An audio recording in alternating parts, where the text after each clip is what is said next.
اعوذ باللہ من الشیطان الرجیم بسم اللہ الرحمن الرحیم۔ آج بحمد اللہ تعالی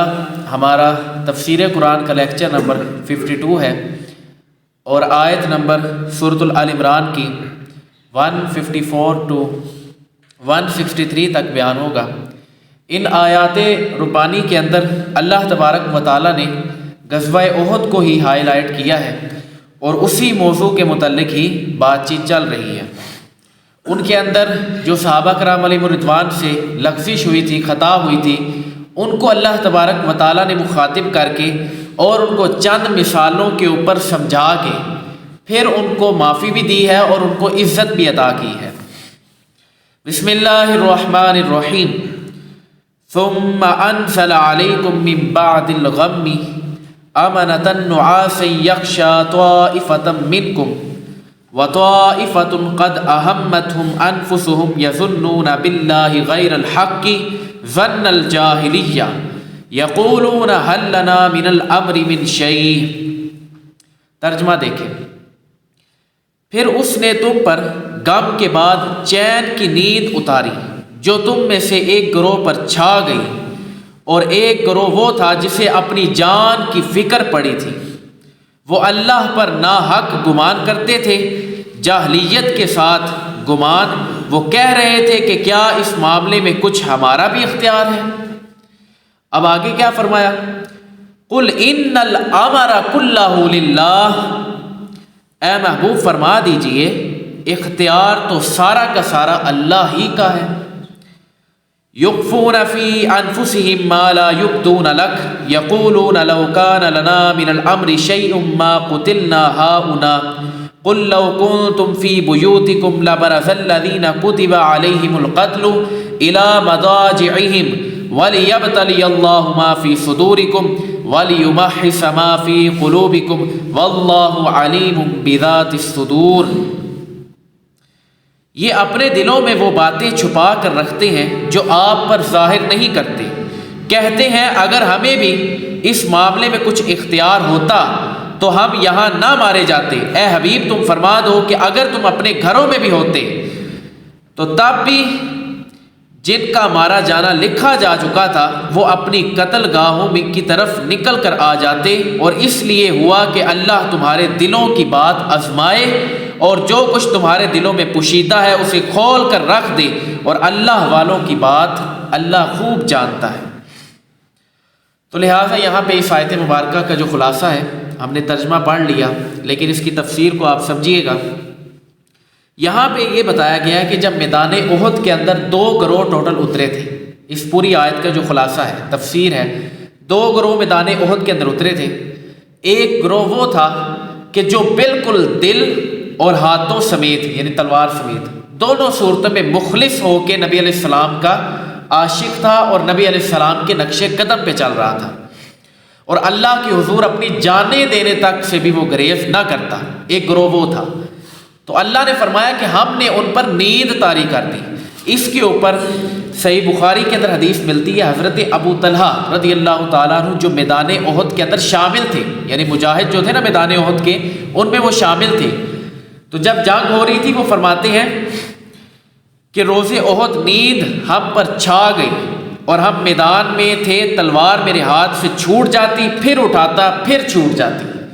یعنی یہ ایک ہوتا ہے نا نیند آنا بندے کی کمزوری کی علامت ہوتی ہے، لیکن میدان احد کے اندر جو سچے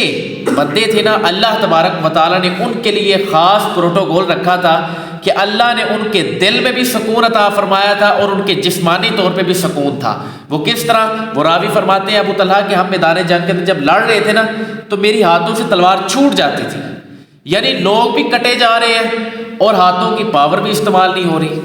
وہ جرت بھی استعمال نہیں ہو رہی، کبھی ہاتھ سے تلوار چھوٹتی ہے پھر میں اٹھاتا ہوں۔ اللہ نے ایسا ہمارے اوپر سکون طاری کیا ہوا تھا۔ ایک گروہ یہ تھا جس کی اللہ تبارک و تعالیٰ نے شروع میں بات کی، اور دوسرا گروہ وہ تھا جو وہاں سے جس کو اپنی مال، جان، عزت، آبرو کی فکر پڑی ہوئی تھی، جو وہاں سے فرار ہو گیا۔ جس طرح ہم یہاں پہ مراد لے لیتے ہیں عبداللہ ابن ابی، یہ منافق تھا۔ غزوہ احد کے اندر ٹوٹل جو تعداد گئی تھی نا نبی علیہ السلام کے ساتھ وہ 1000 تھی، 1000۔ اچھا 1000 تعداد گئی تھی، 300 بندہ اسی وقت فرار ہو گیا، وہ منافق تھے۔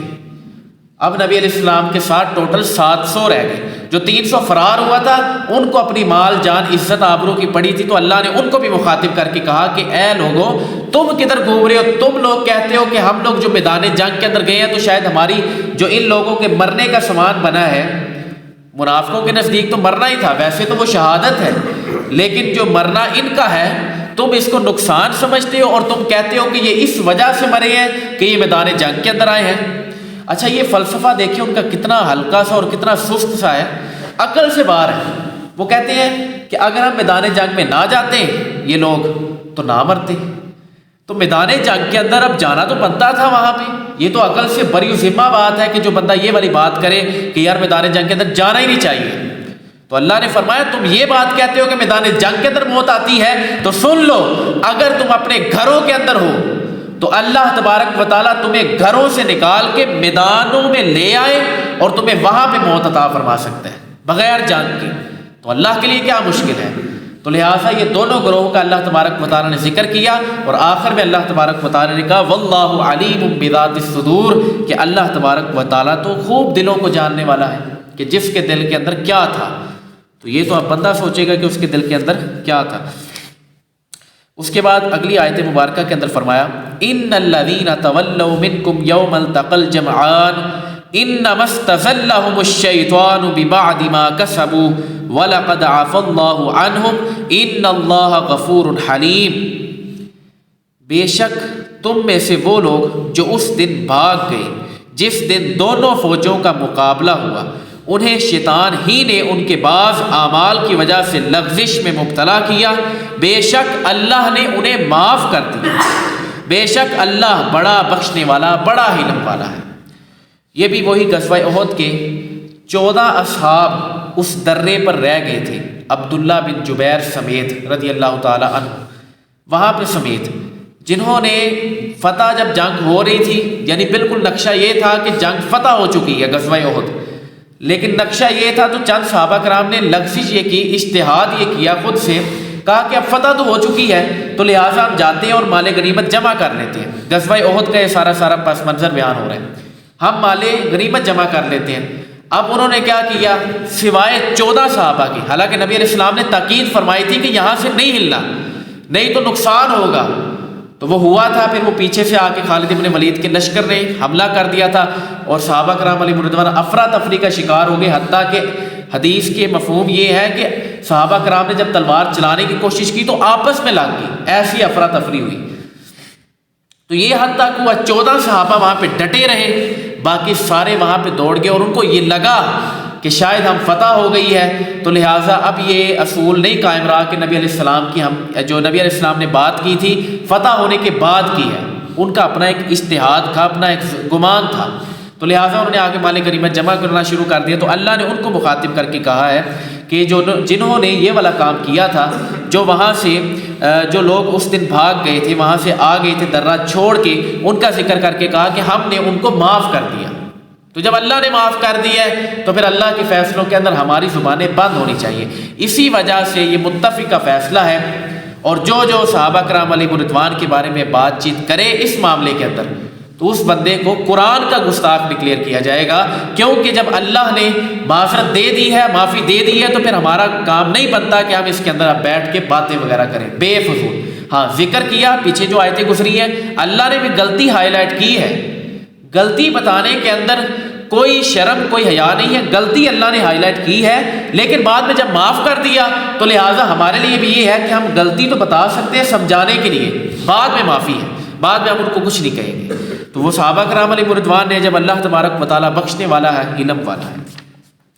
یا ایھا الذین آمنوا لا تکونوا کالذین کفروا وقالوا لاخوانہم اذا ضربوا فی الارض او كانوا غزا لو كانوا عندنا ما ماتوا وما قتلوا لیجعل اللہ ذلک حسرۃ فی قلوبہم واللہ یحیی ویمیت واللہ بما تعملون بصیر۔ اے ایمان والوں، ان کافروں کی طرح نہ ہونا جنہوں نے اپنے بھائیوں کے بارے میں کہا جب وہ سفر میں یا جہاد میں گئے کہ اگر یہ ہمارے پاس ہوتے تو نہ مرتے، اور نہ قتل کیے جاتے۔ ان کی طرح یہ نہ کہو تاکہ اللہ ان کے دلوں میں اس بات کا افسوس ڈال دے، اور اللہ ہی زندہ رکھتا ہے اور مارتا ہے، اللہ تمہارے اعمال کو خوب دیکھ رہا ہے۔ وہی جو فلسفہ یہ منافق جو قوم تھی اور کافر، یہ دونوں ایک نکر کے اندر بیٹھ کے صرف اور صرف باتیں کر رہے تھے، اور منافق قوم جو 300 دوڑ گیا تھا نا، اب وہ یہ والی باتیں کر رہے ہیں۔ وہ کہہ رہے ہیں کہ اللہ تبارک و تعالیٰ نے ان کو مخاطب کر کے ان کے جملوں کو اٹھا کے غزوہ احد کے جو مجاہد ہیں ان کو سمجھایا ہے، کہا کہ تم یہ والی بات نہ کرنا، جو واقعے میں ایمان لے آیا ہے، اللہ کو وحدہ لا شریک مانتا ہے، نبی علیہ السلام کو پیغمبر مانتے ہیں، ان کی اطاعت کر رہا ہے، ان کو مخاطب کیا مومنوں کو، کہا کہ تم نے یہ بات نہیں کرنی جس طرح وہ منافق کر رہے ہیں، کیونکہ منافق کہتے تھے کہ تم میدان میں نہ جاتے تو تم مرتے نا۔ تو یہ عجیب سا فلسفہ جب انہوں نے اٹھایا، حالانکہ مارنا، زندہ کرنا، مردہ کرنا یہ تو اللہ کے حکم کے اوپر ڈیپینڈ کرتا ہے، یہ تو اس چیز پہ اترتا ہی نہیں کہ یار مطلب میدان اگر اتھارٹی ہوتی مرنے کی تو خالد ابن ولید نے تو 100 جنگیں لڑی ہیں رضی اللہ تعالیٰ عنہ نے، تو لہٰذا ان کا مرنا پھر میدان جنگ کے اندر ہوتا، لیکن وہ میدان کے اندر نہیں مرے، اور پیچھے بیٹھ کے نہیں لڑی، فرنٹ سے لیڈ کیا ہے، اور آگے آ کے اکیلے بھی بعض اوقات آگے گئے ہیں، تو ان کو تو میدان جنگ نے کچھ بھی نہیں کہا، ان کی جب موت آئی ہے تو وہ بستر پہ آئی ہے۔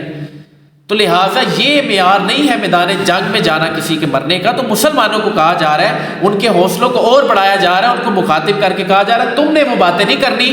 جو یہ منافق کرتے ہیں کہ اگر یہ میدان کے اندر نہ جاتے تو نہ مرتے، تو یہ والی باتیں نہ کرو، تو لہٰذا سیدھے راستے پہ رہو، اور اس بات کا افسوس ڈال دے گا اللہ تبارک و تعالیٰ تمہارے دلوں کے اندر اگر کسی نے یہ بات کہی ہے۔ کیونکہ اللہ ہی زندہ کرنے والا ہے، وَيُمِيتُ، اور اللہ ہی مردہ کرنے والا ہے، تو کس طرح تم اس بات پہ اختلاف کر سکتے ہو؟ وَاللَّهُ بِمَا تَعْمَلُونَ بَصِيرٌ، اور اللہ تمہارے اعمال کو خوب جانتا ہے۔ یہ نہ سمجھو کہ تم اگر دلوں کے اندر یہ وسوسہ لیے بیٹھو گے تو تمہیں اللہ جانتا نہیں، بلکہ اللہ وہ بھی چیز جانتا ہے جو تمہارے دلوں کے اندر ہے، تو اس چیز کا بھی خیال کرو۔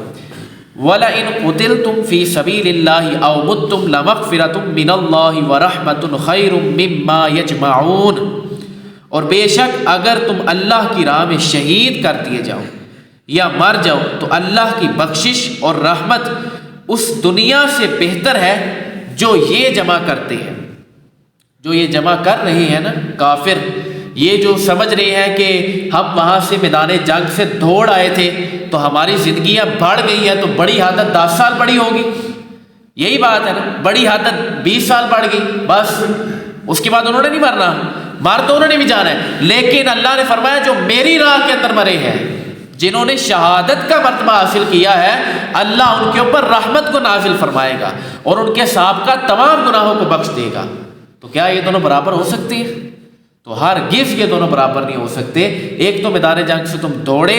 اور تم سمجھتے ہو کہ شاید ہم لوگ بچ گئے ہیں، حالانکہ اللہ کی راہ کے اندر شہید ہونا زیادہ فضیلت دہ ہے، کیونکہ انہوں نے اللہ کی رضا کے لیے جانوں کو قربان کیا ہے۔ وَلَئِن مُتُّمْ أَوْ قُتِلْتُمْ لَإِلَى اللَّهِ تُحْشَرُونَ، اور اگر تم مر جاؤ یا مارے جاؤ، بہرحال تمہیں اللہ کی بارگاہ میں جمع کیا جائے گا۔ تم مر گئے ہو، یعنی اب یہاں پہ اللہ تبارک و تعالیٰ نے دونوں گروہوں کو مخاطب کیا ہے، ایک یہودیوں کا گروہ تھا جو وہاں سے فرار ہوا تھا جنگ سے ابتدا میں، اور ایک مسلمانوں کا تھا۔ اب یہاں پہ فرمایا یا تو تم مر جاؤ، مر جانے سے مراد ہے طبی موت مر جانا، یعنی اپنے آپ سے بندہ مر جائے نہیں۔ ہم یہاں پہ جس طرح بیٹھے ہیں تو یعنی کہ یہاں سے کوئی بندہ گھر پہ جائے اور رات کو اس کا اعلان ہو جائے صبح تو وہ بندہ مر جائے، ایک تو یہ موت ہے، یہ تو بندہ مر گیا، اور ایک ہے جو مارا جائے یعنی اللہ کی راہ میں شہید ہوا ہے۔ تو کیا دونوں میں فرق نہیں؟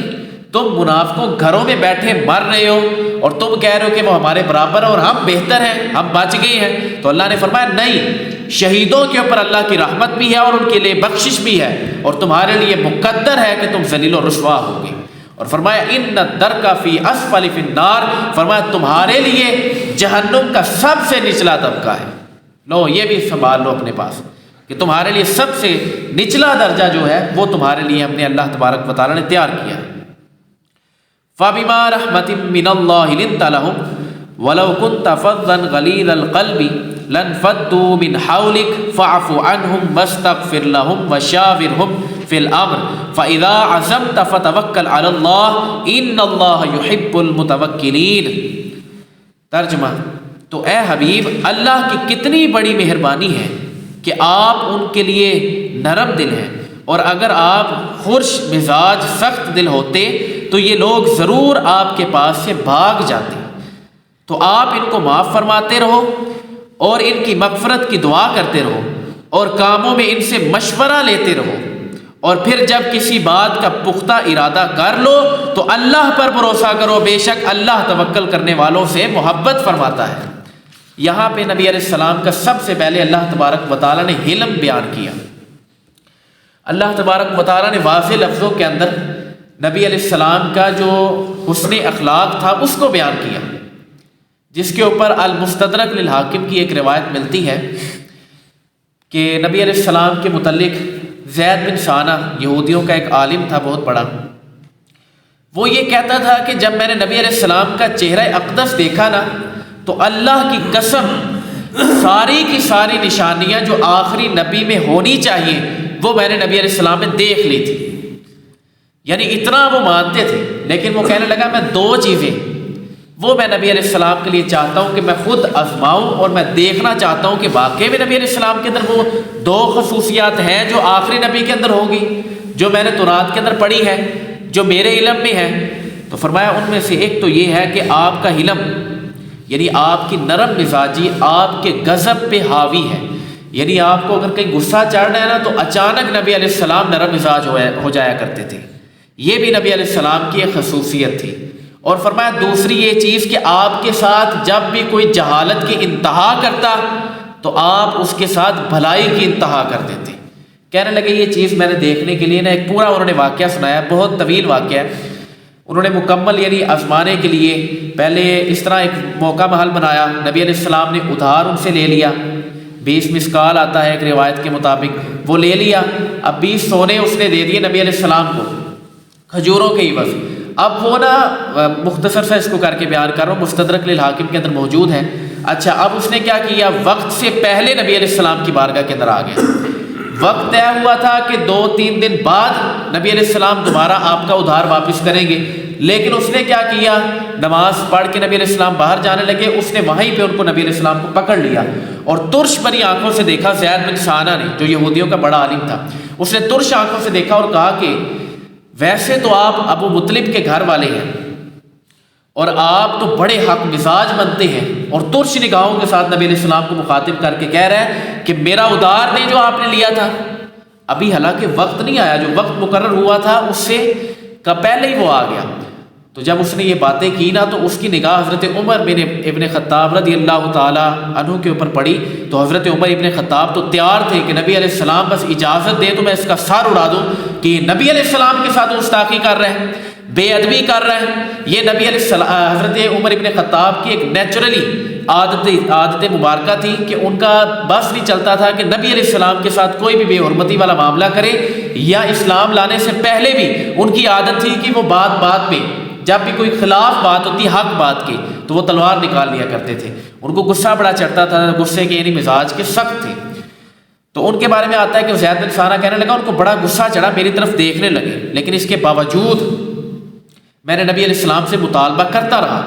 حتیٰ کہ حضرت عمر ابن خطاب میرے پاس آ گئے اور مجھے آ کے کہنے لگے کہ تجھے شرم نہیں آ رہی، اگر مجھے نبی علیہ السلام کا لحاظ نہ ہوتا تو میں اسی وقت تیری گردن اڑا دیتا۔ تو یہ سخت الفاظ جب بولے نا تو نبی علیہ السلام نے اشارہ فرمایا، کہا عمر ذرا رکو، پیچھے ہٹو، صبر کرو۔ نبی علیہ السلام نے کہا کہ اے عمر، اس کو وہ کھجوریں جو میں نے اس سے لی تھی نا وہ بھی اس کو واپس کرو، اور ساتھ ہی ساتھ جو میں نے اس سے جو تم نے اس کی طرف غصے کی نگاہوں سے دیکھا ہے، جو تم نے اس کے اوپر غصے سے الفاظ بولے ہیں، اس کا بھی حصہ اس کو دو، یعنی جتنی کھجوریں بنتی ہیں اس سے دگنا اس کو عطا کرو، وہ حصہ بھی بیچ میں ڈال کے اس کو دو۔ تو زید بن ثانہ کو جب یہ ملا نا تو حضرت عمر ابن خطاب کا ہاتھ پکڑ کے زید بن ثانہ کہنے لگا کہ تمہیں پتہ ہے کہ میں کون ہوں؟ کہا کہ کون؟ سخت ابھی مزاج تھا حضرت عمر ابن خطاب کا، کیونکہ نبی علیہ السلام کے ساتھ بے ادبی کی ہوئی تھی، کون برداشت کرے؟ تو حضرت عمر ابن خطاب کہنے لگے کون ہو؟ وہ آگے سے کہنے لگا میں زید بن ثانہ ہوں، یہودیوں کا بہت بڑا عالم ہوں، اور میں نے نبی علیہ السلام کے سارے وصف دیکھے تھے، حتیٰ کہ مجھے پورا یقین تھا کہ یہی آخری نبی ہے، لیکن 2 وصف ایسے تھے جو میں نے نبی علیہ السلام سے ابھی تک دیکھے نہیں تھے باقاعدہ پریکٹیکل، وہ بھی میں نے اب دیکھ لی ہیں۔ تو لہٰذا میں اللہ کے رب ہونے پر اور اسلام کے دین ہونے پر اور رسول اللہ صلی اللہ علیہ وآلہ وسلم کے آخری نبی ہونے پر ایمان لاتا ہوں۔ یہ بلند آواز سے اس نے پکارا اور کہا کہ پھر یہ جو سخت مزاجی تھی یہ کیوں؟ کہا کہ 2 ہی وصف تھے نبی علیہ السلام کے جو میں نے ابھی تک نہیں دیکھے تھے۔ ایک تو آپ کا جو نرم مزاج ہونا ہے، آپ کا شفیق ہونا، یہ آپ کے غضب سے حاوی تھا، اور وہ بھی میں نے آج دیکھ لیا، اور میں نے جتنی جہالت کی انتہا کی ہے نبی علیہ السلام نے مجھے اتنا ہی عطا کیا ہے کہ دیکھیں نا، آپ کو نبی علیہ السلام نے خود کہا ہے کہ ایک تو وہ ادار دو، ساتھ میں بیچ میں کچھ چند کھجوریں ایڈ کر کے جو تم نے ترش نگاہوں سے دیکھا ہے ایک کافر کی طرف، اس کو اور بڑھا کے دو۔ تو یہ نبی علیہ السلام کا اخلاق نہیں تو اور کیا ہے؟ تو یہ نبی علیہ السلام کے پھر پاس گئے اور جا کے پھر نبی علیہ السلام کے ہاتھوں میں ہاتھ دے کے کلمہ طیبہ پڑھا اور اسلام قبول کیا۔ تو یہ اخلاق تھا نبی علیہ السلام کا، اور اسی کو اللہ تبارک و تعالیٰ نے آیت مبارکہ کے اندر بیان کیا ہے جو میں نے آیت مبارکہ آپ کے سامنے پڑھی تھی۔ تو نبی علیہ السلام کو اللہ تبارک و تعالیٰ نے بتایا کہ آپ اے محبوب جو پیار سے باتیں کرتے ہیں نا، یہی تو لوگوں کو قریب لانے کا منظر ہے۔ اگر آپ سخت مزاج ہوتے تو لوگ آپ سے بھاگ جاتے، ان قریب یہ بھی ہوتا۔ اور فرمایا کہ آپ ان کو معاف کر دیا کریں، اگر کسی سے کوئی غلطی ہو جائے، کوئی تکلیف آ جائے آپ کی طرف، تو آپ ان کو معاف کر دیا کریں اور ان سے مشورے بھی لیتے رہا کریں۔ یہ صحابہ کرام علیہ رضوان کا پروٹوکول ہے کہ اللہ تبارک و تعالیٰ کہہ رہا ہے کہ صحابہ کرام سے مشورے بھی لیا کریں۔ تو غزوہ خندق کے اندر حضرت سلمان فارسی نے خندقوں کا مشورہ دیا تھا، نبی علیہ السلام نے قبول کیا۔ جہاں پہ جس طرح کا صحابہ کرام علیہ رضوان مشورہ دیا کرتے تھے وہی خدا کے مطابق ہوتا تھا، تو نبی علیہ السلام قبول فرما لیا کرتے تھے۔ تو یہ پھر اس وجہ سے نبی علیہ السلام ان کے ساتھ اور زیادہ شفیق ہو گئے، اور فرمایا کہ پھر جب آپ کسی بات کا پختہ ارادہ کر لیں، یعنی آپ کے ذہن کے اندر کوئی بات پکی آ گئی ہے، تو اس کے بعد آپ نے کچھ ایسا کرنا ہے کہ سوائے اللہ کے اور کسی پر بھروسہ نہیں رکھنا، اللہ تبارک و تعالیٰ پر آپ نے بھروسہ کرنا ہے۔ تو اسی کے متعلق ترمذی کے اندر بھی روایت ملتی ہے کہ اللہ کے اوپر بھروسہ کس مانند ہونا چاہیے۔ نبی علیہ السلام نے فرمایا ہے، ترمذی کی روایت ہے، فرمایا کہ جب تم اللہ پر صحیح طرح بھروسہ کر لو گے نا، تو اللہ تبارک و تعالیٰ تمہیں ایسے رزق عطا فرمائے گا جیسے وہ پرندوں کو عطا فرماتا ہے، کہ پرندے جب صبح اپنے گھونسلے سے باہر نکلتے ہیں تو خالی پیٹ ہوتے ہیں، لیکن رات کو جب اپنے گھونسلے پہ واپس آتے ہیں تو سیر شکم ہوتے ہیں، ان کے پیٹ بھرے ہوتے ہیں۔ تو اللہ تبارک و تعالیٰ پر اگر بھروسہ کرو گے اللہ اس طرح رزق عطا فرمائے گا۔ اس کے بعد فرمایا إِن يَنْصُرْكُمُ اللَّهُ فَلَا غَالِبَ لَكُمْ وَإِن يَخْذُلْكُمْ فَمَنْ ذَا الَّذِي يَنْصُرُكُمْ مِنْ بَعْدِهِ وَعَلَى اللَّهِ فَلْيَتَوَكَّلِ الْمُؤْمِنُونَ۔ اگر اللہ تمہاری مدد کرے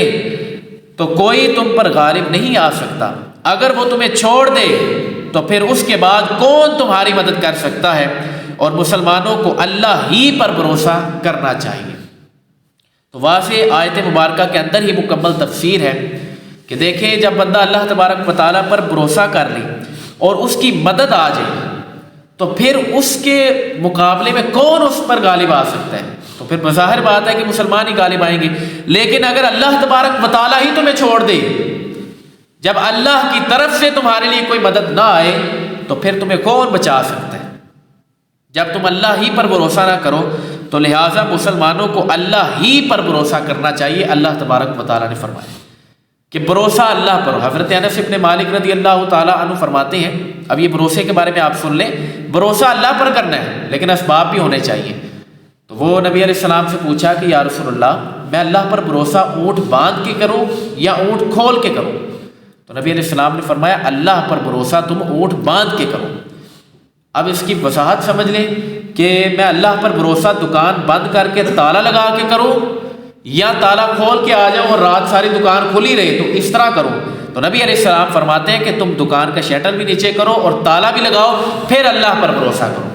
اسباب بھی نبی علیہ السلام نے کہا ہے کہ قائم کرنے ہیں، یہ نہیں کہ بندہ گھر میں یہاں بیٹھا رہے اور کہ اللہ پر مجھے بھروسہ ہے کہ اللہ لنگر بھی دے گا، کھانا بھی دے گا، بیٹھے بیٹھے رجائی جائے گا، تو اس طرح کام نہیں ہوگا، بلکہ اللہ تبارک و تعالیٰ پر بھروسہ کرنا ہے تو اسباب سمیت۔ یہ کائنات پوری اسباب پہ چلتی ہے۔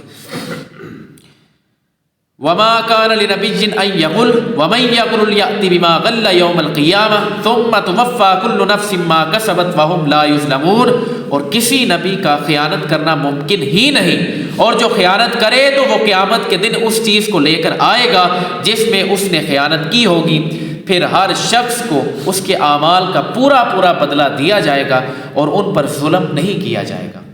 یہاں پہ اللہ تبارک و تعالیٰ نے نبیوں کو مخاطب کیا ہے کہ کوئی بھی ایسا نبی نہیں ہے جو خیانت کرتا ہے، یعنی اللہ نے جو ان کو احکامات بتائے ہیں وہی آگے پہنچاتے ہیں، وہ خیانت نہیں کرتے، آگے لوگ خیانت کرتے ہیں۔ تو لہٰذا انبیاء پر یہ شکوہ اور یہ شکایت کرنا کہ انہوں نے ہمارے تک صحیح طرح پیغام نہیں پہنچایا، تو اللہ فرماتا ہے انہوں نے تو پہنچا دیا، انہوں نے کوئی خیانت نہیں کی، اور اگر کسی نے کی ہوگی اور بندے تک وہ علم نہیں پہنچا تو اللہ تبارک و تعالیٰ اس کے ساتھ وہی معاملہ کرے گا جس کا وہ حقدار ہے، یعنی پھر اس چیز کے معاملے کے اندر اس سے حساب نہیں لیا جائے گا، اللہ انصاف کے ساتھ معاملہ لے کے چلے گا، اللہ تو ظالم نہیں ہے نا۔ تو یہ چیز کو یہاں پہ بیان کیا گیا، اور ساتھ ہی یہاں پہ جب خیانت کی بات آئی تو اسی کے تحت آپ ایک دو احادیث سن لیں کہ نبی علیہ السلام کا فرمان موجود ہے مسند امام احمد میں کہ حضرت انس روایت کرتے ہیں کہ سرکار دو عالم صلی اللہ علیہ وآلہ وسلم نے فرمایا، جو ایمانت دار نہیں اس کا ایمان نہیں، اور جو عہد کو پورا کرنے والا نہیں اس کا دین نہیں، یعنی اس کا دین اور ایمان سے کوئی تعلق نہیں، جو بندہ ایمانت دار نہیں ہے اور جو بندہ اپنے وعدوں کو پورا نہیں کرتا اس کا پھر کوئی تعلق نہیں ہے، اور یہ حدیث مبارکہ ہے۔ اور نبی علیہ السلام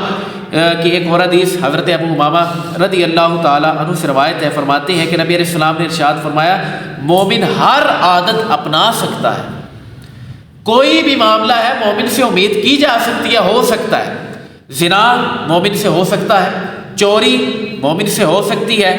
کسی کو تکلیف مل گئی ہے لیکن بعد میں معذرت کر لی، یعنی کہ مومن سے ہو سکتی ہے، لیکن دو ایسے عمل نبی علیہ السلام نے فرمایا کہ جھوٹا ہونا